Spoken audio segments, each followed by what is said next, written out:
অধিকার সমতা ক্ষমতায়ন, নারী ও কন্যার উন্নয়ন এ প্রতিপাদ্যকে সামনে রেখে পিরোজপুরের মঠবাড়িয়ায় আন্তর্জাতিক নারী দিবস পালিত হয়েছে।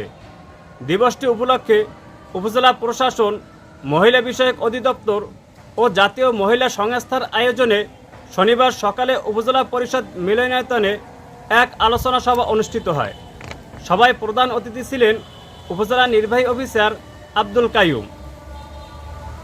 এ সময় উপজেলা মহিলা বিষয়ক কর্মকর্তা মোহাম্মদ আলমগীর হোসেন আকনের সভাপতিত্বে প্রধান অতিথি ছাড়াও বক্তব্য রাখেন মঠবাড়িয়া থানার ইন্সপেক্টর তদন্ত আব্দুল হালিম তালুকদার, মঠবাড়িয়া পৌরসভা বিএনপির আহ্বায়ক আলহাজ কে এম হুমায়ুন কবির, জাতীয় মহিলা সংস্থার প্রশিক্ষণার্থী হুমায়রা আক্তার, মঠবাড়িয়া ইবাজারের উদ্যোক্তা শারমিন জাহান প্রমুখ।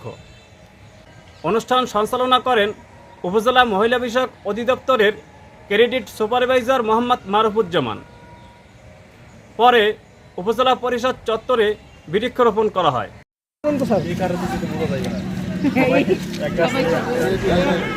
আজকে নারী দিবস উপলক্ষে বিশ্বের সকল নারীদের উৎসর্গ করা হয়।